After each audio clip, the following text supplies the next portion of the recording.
Hello and welcome to Breakfast All Day. I am Christy. That is Matt. That is Alonso. We are going to talk next about Irresistible, perhaps the most ironically titled film we'll discuss all year. This is also the name of my autobiography. Yes, this is not simply Irresistible. No. I could have done without that had Sarah Michelle Gellar in it. This is Jon Stewart returns as writer director, and you would think this is his wheelhouse. It's a political comedy about contemporary politics, and yet it's not good. Steve Carell plays a Democratic strategist, still reeling from the failure of the 2016 election, where he was very much in the Clinton camp. Is shown a viral video of Chris Cooper as a small town guy in Wisconsin, who is a former Marine and a farmer, but like speaks out very impassionedly in favor of the immigrants in his small town who they want to change the sort of local welfare rules that you have to show ID, and he makes the case that that we need to that I am my brother's keeper and all this stuff. And so it gets to Carell's character, and he's like, oh, this guy, he is a perfect sort of our new breed of Democrat who is a man of the people and a veteran and a Christian, but at the same time is compassionate and understanding about, immigration issues and other stuff. So he goes to Wisconsin to plead with him. We think you should run for mayor. Cooper is like, okay, as long as you personally supervise it. So Carell takes over his campaign. Before long, the Republicans get wind of what's going on, and they send in Rose Byrne, who is there, like tiger shark, to kind of come in and bolster the incumbent mayor's reelection campaign. So before you know it, this small town is besieged with IT guys and with poll whisperers and with PAC money and all the kind of lunacy that happens in a national campaign, but concentrated in this tiny town. And wackiness is supposed to ensue, but it doesn't.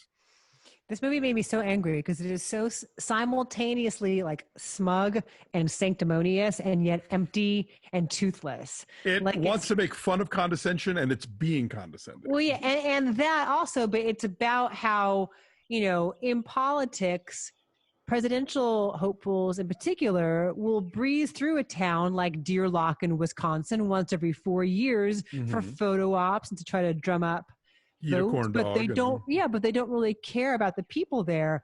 And sadly and ironically, this movie does the same thing. It uses this kind of situation, these people, this town, as a prop, and we never really learn anything about them or get a sense of place of them beyond like tired regional stereotypes about them being like folksy and into pastries and you can't get Wi-Fi and they're also the conduit by which the movie's also making fun of the out of touch urbanites played by Carell and Rose Byrne and their staffs that they bring in. Yeah, and it's just never that funny. And I think part of it is that you have, as you mentioned off the top, Alonso, certain expectations about what kind of film Jon Stewart would like to make about this topic and the kind of insight and insightfulness and like satirical bite that earned him a Peabody Award, none of that comes to bear here. It's just, it's really a soft touch, and it very much both sides is it, in terms of what is wrong with politics and political finance in general. And this is not a spoiler, but over the credits, you see him interviewing this former Federal Election Commission official. I don't know who he is. That's the sharpest part of the movie. Right. You hear Jon Stewart interviewing him, and basically the guy is validating everything that Jon Stewart just made a movie about. Like, hey guys, don't take my word for it. Listen to this guy who's the expert. And it makes you realize, like, he should have just made a documentary instead. Yes. This is the topic that he clearly feels so passionately about. You've got access to people like this who can put a complicated subject like political finance reform, campaign finance reform into context. Like, watch that 5 minutes and you way. can skip the film, you know. You can see what he's going after here. Rose Byrne is given nothing to do in this like would-be Kellyanne Conway role. It's a travesty because she's so good at comedy. Yeah, she is. And she's still kind of the most interesting thing in this movie. Is she? I mean, there's a meanness to her that I enjoyed. Right. Yeah. This is the kind of thing, I was talking a little bit earlier about A Mighty Wind. Like, this has got, it's too soft. It's entirely too soft. Well, it's like for your consideration, I think, where it's made by people who know the intricacies of the subject and still do a totally surface job of making fun of it. Yeah, and I think it somewhat suffers from like, the times we live in. Like, how do you satirize where we're at? Like, it feels very dated. Yeah. Yeah. I mean, look, 8 or 9 years ago, we would look at this and be like, ooh, that's crazy, right? But this one, it does feel dated. And I know some of that is, how long it takes to get a movie made and probably was written 2 years ago. And so maybe it would have worked then. But, again, just in general, like, I think political satire has to be really difficult anymore, especially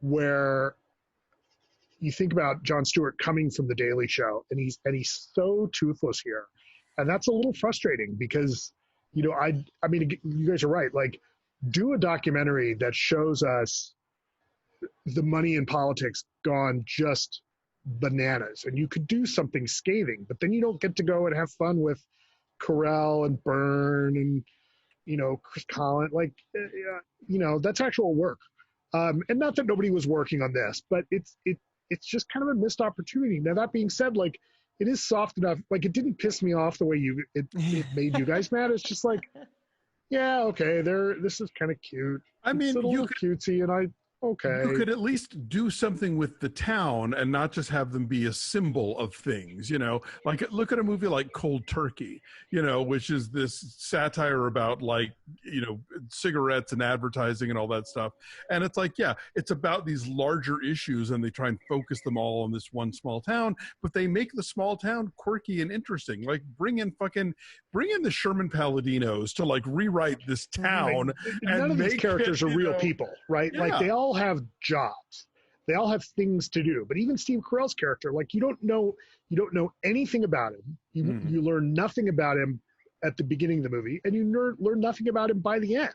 Like, nobody's got an arc. Like, you learn. No one has a family. No one has a family. No one's got a history. They're all just there to do roles, to move the plot forward. There's no characters here. Yeah. And a lot of them just get stuck, Mackenzie Davis especially, as Chris Cooper's daughter, gets stuck with just like exposition dumps. She gets stuck with standing there and being the mouthpiece for Jon Stewart's philosophy on this issue.